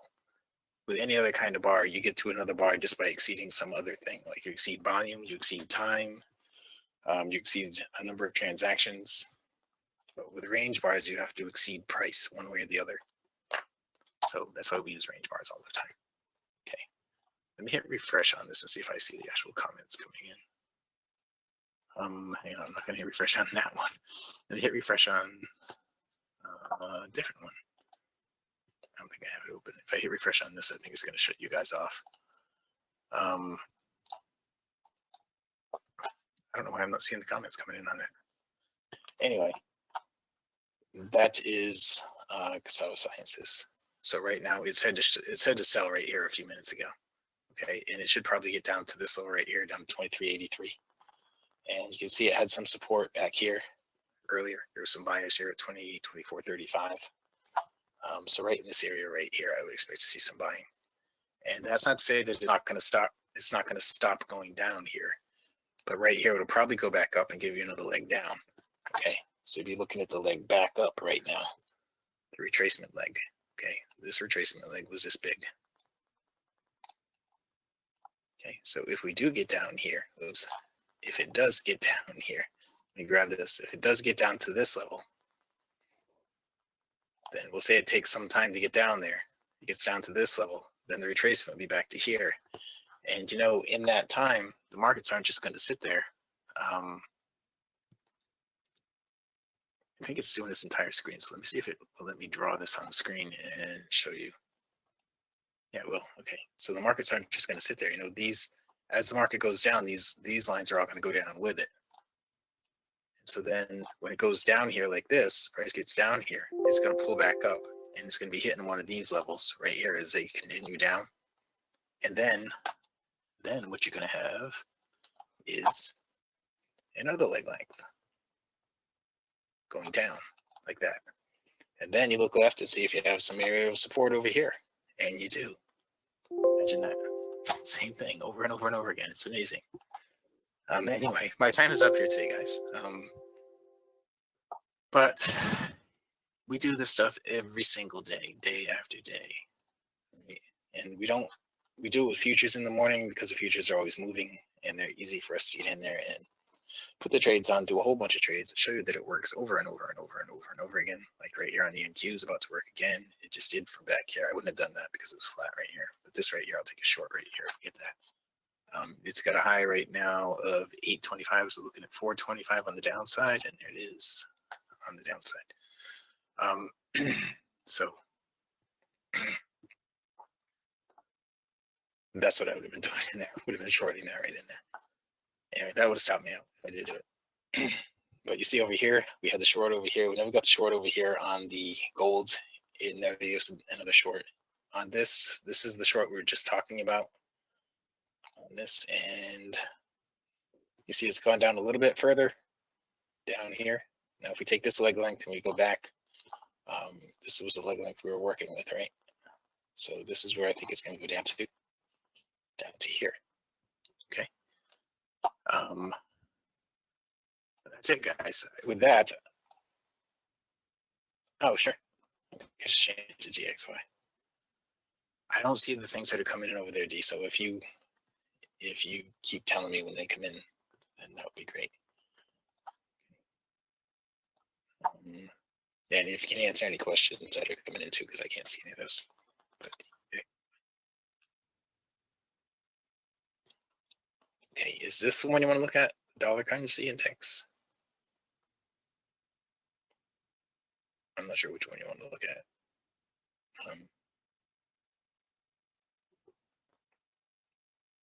Oh, okay. Yeah, let's look at this one right here. Oops, that one's not doing it. Let's look at this one. There we go. All right, so now we clearly got to change the setting on this because we are in total no trade zone. So let's get internal changes setting. We've got to probably add a couple of zeros on that. Let's see what that does. Okay, maybe one too many zeros. See what that does. Yeah, that's pretty close. That's pretty close. Okay, we'll go with that. All right, so this is the dollar index. Now we are on a 50 range here, so every bar is 50 ticks or 50 cents. Okay, you can see it's all the same stuff. Price starts going up, it pulls back down. Get into the ribbon, you bounce off the ribbon. Either you don't get into the ribbon and you still bounce. You're looking for the same stuff again and again and again. Every time you get a trade, you're looking for it to come out of the oversold like this, or bounce off the ribbon like this, or both like this. You know, any of those conditions you're looking for. And like right here it's sitting long, and it should exceed that swing high, which it just did. So now what should it do? Well, this is overbought, so it pull back. Where should it pull back to? Right here. Okay. So it's the same thing over and over and over again. This is what it looks like on the dollar index. And you know, if we, well, let's do this, but let's hit auto on it so you can see it a little bit better. Now, when it gets choppy and the long-term direction is light, you don't get any trades. Okay. Choppy and the long-term direction gets light, you don't get any trades. When it starts to move, the long-term direction is bearish, then you get some trades. Right here, you could have taken this off the ribbon. You didn't need an arrow on that one. The arrow comes out of the overbought or the oversold when it agrees with the long-term direction. Okay, that's when the arrows come. You get a warning that an arrow is likely to come with the little arrows. You get these two little white arrows, that's saying pay attention, the next up close could be a trade. That's the little white arrows are saying pay attention, the next up close could be a trade. All right, the red arrows are saying the same thing, except they're saying pay attention, the next down close could be a trade. Right. So again, we do this stuff day after day. We've been doing it day after day for over a decade. It works on everything you want it to work on. If you want to take a free trial, go to mytradingiq.com, sign up for the free trial, right? That's all you have to do. Now, I gotta wrap this up because I got some more meetings coming up. But if anybody has any questions, you can email support@cfrn.net or support@mytradingiq.com. And we happy to answer any questions. If you want to take the trial, go here to mytradingiq.com. Just click on this thing right here. We don't ask for any credit. This is all the information you have to give, which really is very little. Once you do that, you've sent all the information you need to get into the room. If you're going to do that, go to the trading platform thing right here. Watch this video on TradingView right here. Watch a video on TradingView and give us TradingView information, and we'll set you up. All right. That is it for now, guys. With that, I'm going to wrap up the live stream and pass it back out to Blue Springs, Arizona. It's Studio A overlooking South Mountain. Reminded everyone we have partners meeting tonight, 8 p.m. Eastern time. Okay, the live stream has ended, and we can jump back out to see you, Dwayne. Okie doke. Here we go. All right, there we go. I can see your screens. Recap of the morning session. 1 minute, 2 trades, $740. Gotta love it. Gotta love it. Day after day. Good job. Thank you. Okay, guys, we will finish up right now what we had started. We covered the ES, and we had just gotten to the Dow. Here's where the Dow opened. Now remember, at 6:25 p.m. Eastern last night, all members and free trial members had these targets. We never reached either target. However, as I explained at the beginning of the broadcast, where price is in relation to the BVC, and red and falling, helps direct your trade and helps you to understand which direction the market is trying to move in. So we opened here with resistance overhead, red and falling, and the BVC below us as support. So when price drops to a zone, we expect support until proven otherwise. Price moves up to a zone, we expect resistance until proven otherwise. So we got our pullback to the BVC, which we expect to hold. It holds more often than not. And then we started to build this 30-minute candle. Okay, and so from the opening of this candle at 455, took us up to the zone at 95. So was that 50 points? $250 per contract traded. Now we managed to move through the zone and we found resistance just a few ticks higher than the high of yesterday. And so when I say, as price shows you what target it's moving to or trying to get to, you look left for potential obstacles. And so once price got above the zone is 495/500. So at 510, you could have entered a trade up to this resistance put in yesterday at 38, and that's enough to give you your goal for the day. Price pulled back to the zone, found support, and attempted again. Now it made it a little higher.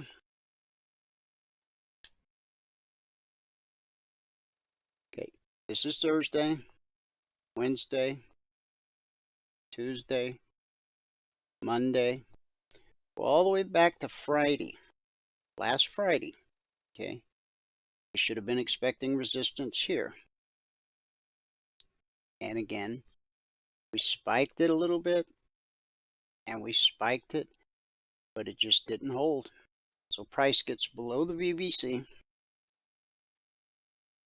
When it's above the BBC, we anticipate higher prices. Once it gets below the BBC, we anticipate lower prices. So price comes down to the zone that was published Monday morning at 6:15 a.m. Eastern and bounces us back to the zone overhead. Price is always trying to get to a zone. Price is above the BBC, it's trying to get to the zone overhead. Price is below the BBC, it's trying to get to the zone below. It really is that simple. So we come down to the zone, back up to the zone, come back down to the zone, and because we have red and falling in the picture below the BBC, I wouldn't be surprised to see price take out this low right here.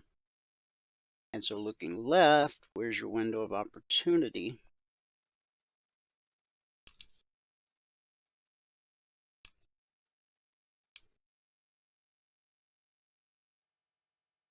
From about 33,255 down to 33,225. That's just enough to get your goal for the day, but price may continue dropping all the way to the target. And then it may make it to the zone where yesterday, as we attempted a rally, caught a pullback, that was support. So if we continue dropping, right now we're just consolidating. Remember, 70% of the time when price hits a zone, that's what you're going to have is consolidation. 20% of the time rejection, 10% of the time slice. On the Russell, here we opened here. Same scenario. Got support below, resistance overhead. You got to be patient. Let price make that pullback to the BBC. Overcome red and falling. And as price overcomes red and falling, it turns it to blue and climbing. So by this candle, you're ready to go long. You're looking to get your goal for the day. 1781 took us up to 1787. Or even if you just trade it up to these highs right here, 1784, which would have been 3 points. So it could have been 3 points, could have been 7 points. And then after a little pullback, it continued higher all the way up to 1790. When we get below the BBC, price drops to the zone. That was published Monday morning. Once you understand how price behaves around the zones, they will become one of the most important tools in your trading toolbox. I mean, look at this multi-day consolidation at the zone. Okay? That's a transition from a down move to an up move. Very extended, many hours. These are 30-minute candles. So price came down to the zone, found support, bounced. It put in this high, 90. This high was 91. Straight like a one tick higher high. always suspicious of that for this very reason. Okay. Most quote unquote breakouts fail. That's what they say. I haven't kept a record, but I've heard that on the internet, and if it's on the internet, my gosh, it must be true. So then price gets below the BBC, and now we're back to the zone where we are again finding support. If price continues to drop, let price get below this low, and then you've got an open window of opportunity, basically down to the zone at 61/62. What do you do right now? Absolutely nothing. Because you've got resistance directly overhead, and you're sitting on top of support at the zone. It's not only important to know when to take action, but it's equally, if not more important, to know when not to take action. Sometimes no position is the best position. Now, we don't teach you how to trade a specific market. We teach you how to trade. Once you understand the strategy, the indicators, the zones, you can trade anything. Stocks, crypto, futures, ETFs. And while it may be a little more challenging with Forex because of the spread and all that, it can still be done. Price flows the same across all markets and all time frames. Whether it's a 1-minute chart, tick chart, a range chart, a daily chart, a weekly chart, or a monthly chart. Whether it's stocks, whether it's futures, whether it's crypto, Forex, price flows from support to resistance, back to support, back to resistance, over and over, again and again. It's a never-ending cycle. And so what the zones and the indicators do is they clearly show you where you can anticipate support, anticipate resistance, and you also need to understand market structure. Okay, like this high here. Go back far enough. This high was put in on May 10th.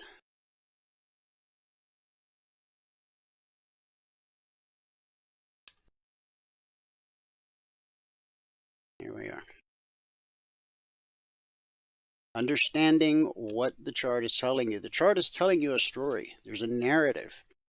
You just have to, I guess, speak the language, so to speak. And honestly, it's much simpler than trying to learn Spanish, because I tried that for years and never worked out. How price flows and why price flows, and what is the objective of price. These are all things that you're not going to learn overnight, but they are fundamental things, fundamental technical things that have stood the test of time since the inception of the markets. It's not about the latest, shiny object to come down the pipeline. Now, our strategy and indicators don't go back to the 13th century, like fibs, but over a decade, they have stood the test of time. The underlying principles upon which markets operate have been in place since the inception of the markets and will remain in place till the markets cease to exist, because that's how markets work. Again, we're not teaching you to trade a specific market. We're just teaching you how to trade. And once you understand that, once you can read a chart, then you can go trade Amazon or Walmart, Bitcoin or the British pound, any ETF, any futures contract, because the principles are the same across all of them. I hear all the time, "Oh, I just trade the S&P, the ES, the Emini." Okay. I don't try to convince anybody to trade a different market. I just leave it up to them to eventually discover that if there isn't a trade setting up right now on the ES, there very well may be one on the Russell or the NQ or the Dow or crude or gold. And so that gives you the luxury, like, now these are all futures, but I can click over to the NQ, which is what I'm getting ready to do right now. Okay. NQ opened here last night, pulled back to the BBC, the pullback held, gave us a leg, took out that high by a little bit, pulled back. Now this first move up, we didn't make it all the way to the target. But once you're above the BBC and you've got blue and climbing, plenty of room to get your goal for the day. Okay. And another pullback to the BBC, which held. We spiked it, but both candles are still touching it, so it held. And then it took off like a rocket ship through the target, to the zone, and beyond. And this is the highest weekly zone this week for the NQ. By close of business tomorrow, we expect, based on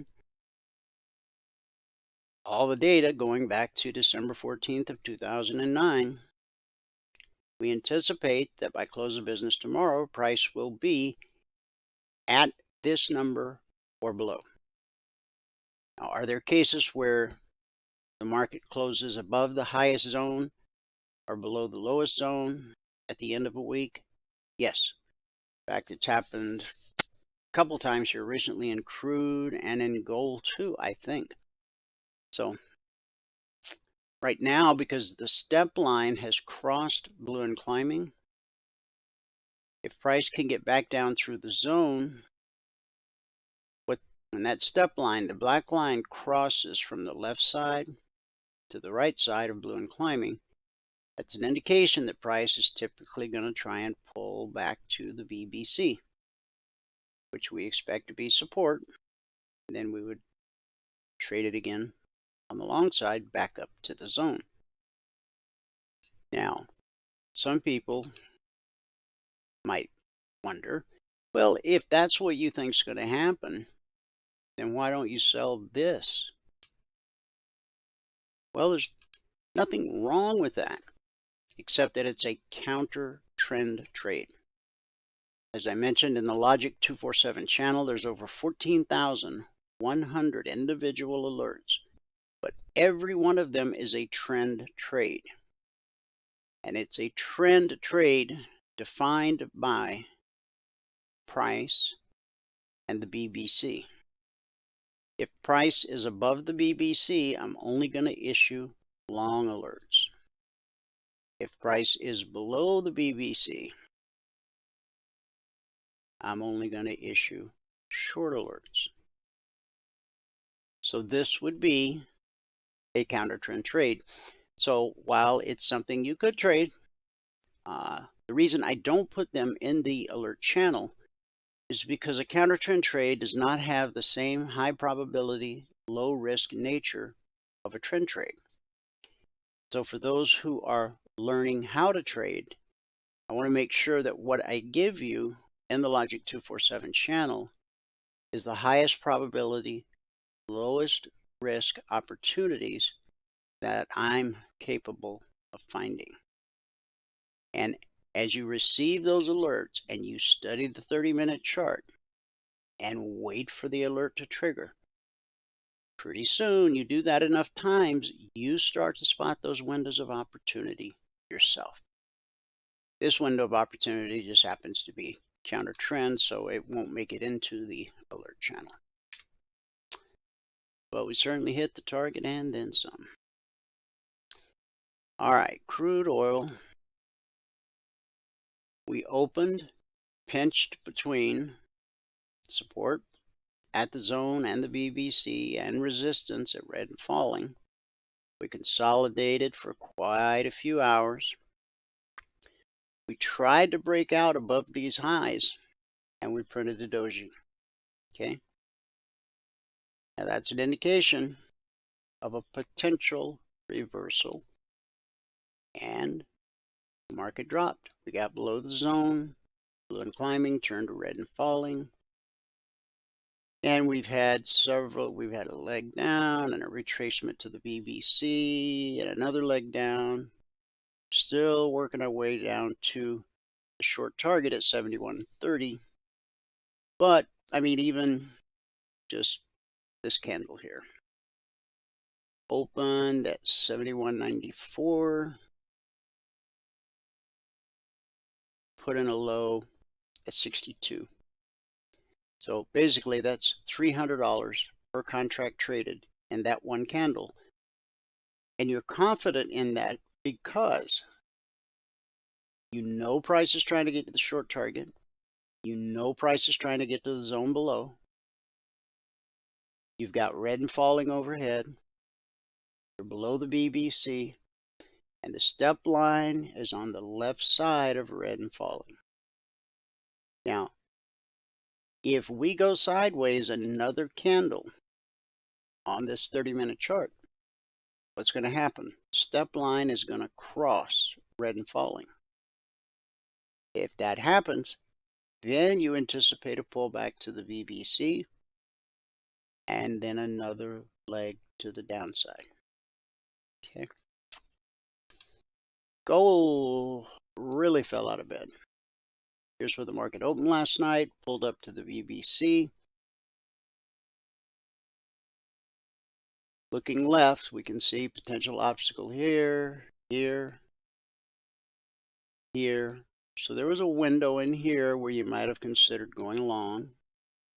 Once we cleared this high, then you could trade up to that swing high.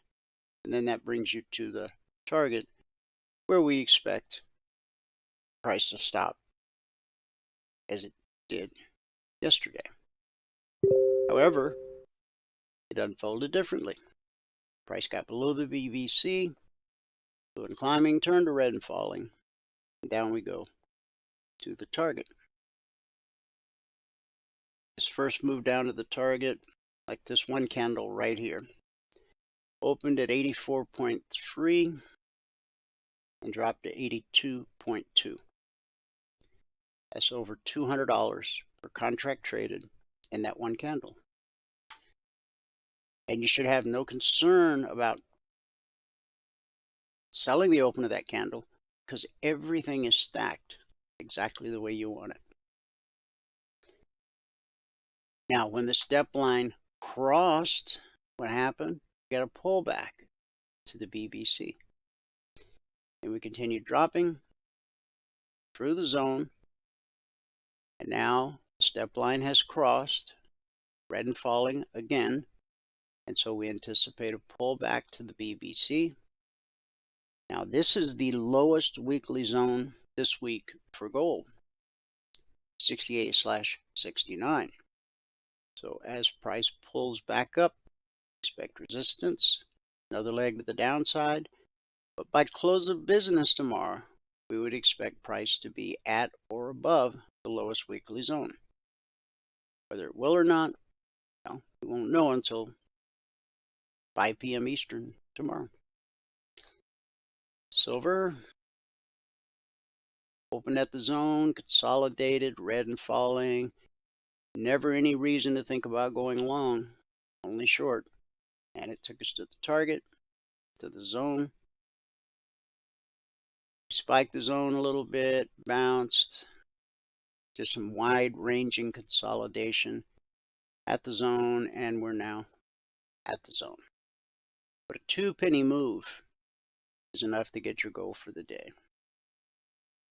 This candle opened at 23.88 and it dropped to 23.86. So that one little candle right there be enough to grab your goal for the day. Euro price here looked like it was going to attempt to run at the long target, but looking left, you can see that there's an obstacle that needs to be overcome first before you could catch that run up to the target. That's not how it unfolded.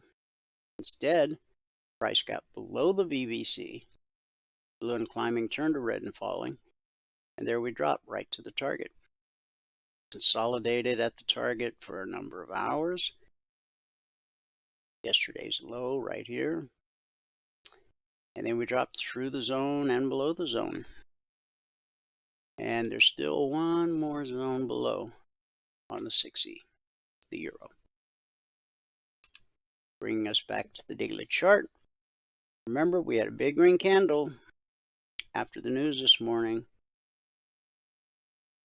or the talk about the debt ceiling, some resolution. That confidence that created that big green candle,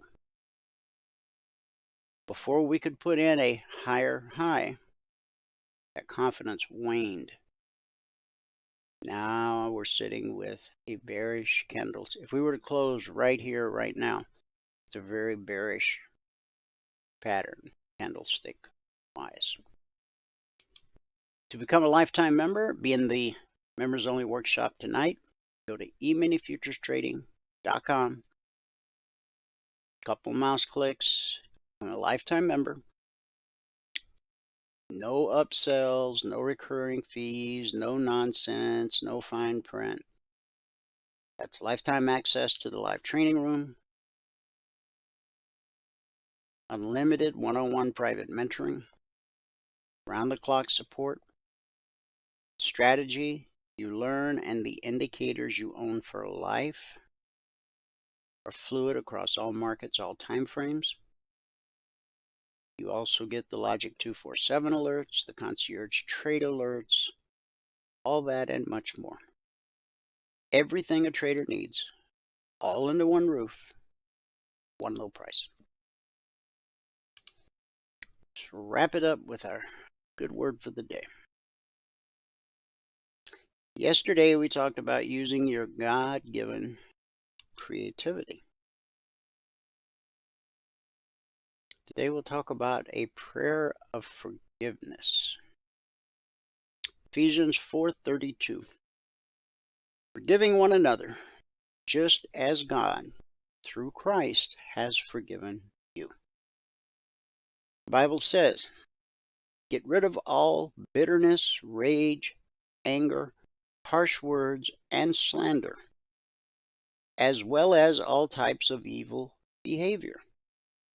Instead, be kind to each other, tender-hearted, forgiving one another, just as God, through Christ, has forgiven you. Maybe you're struggling right now to forgive someone. They may have done a horrible thing, a heinous thing. Here's a prayer for that. Lord, I praise you for forgiving me and washing my sins away. Reveal anything I need to confess to you today so that I can bring it before you and be cleansed and set free. Especially any place in my heart where I have not forgiven someone. I know how subtly resentment and bitterness can build up and hinder my prayers.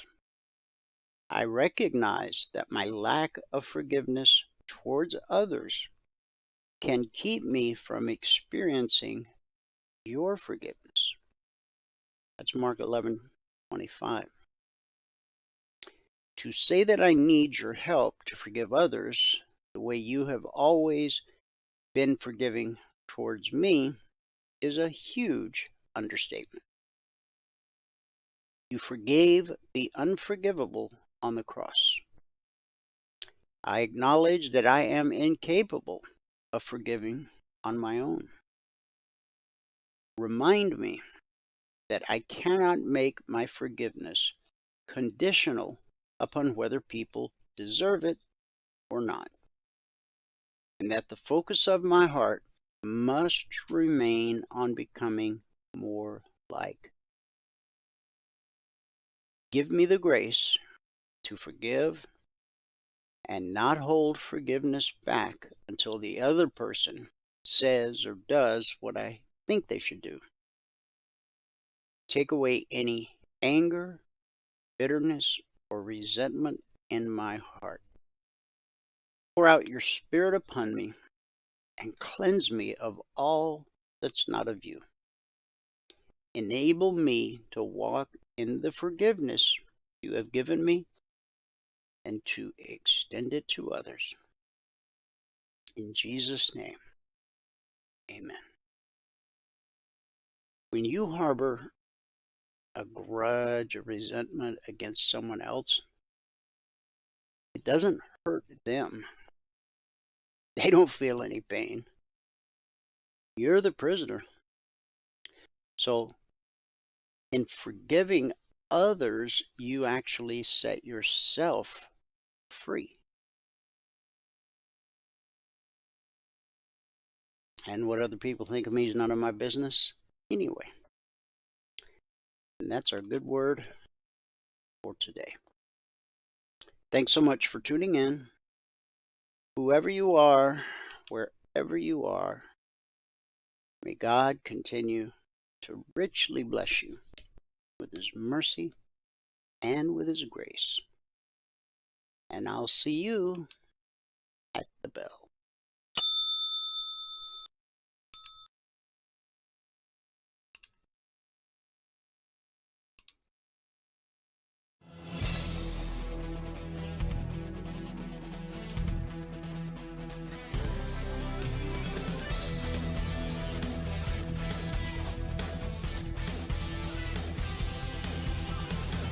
Remember this, there is no greater return on investment than to see a human life changed and given hope. As always, pray hard and trade safe. Any financial information discussed on this show is simply the opinion of our host, Dwayne Reeves, his co-hosts, and guests. To learn more about trading E-mini futures or to take a 1-week free trial in our live trading room, call 1-866-928-3310. 866-928-3310. Information discussed on this radio program should not be construed as a recommendation to buy or sell any security. Always do your own due diligence and consult with a licensed securities broker or financial planner before making any investment decision.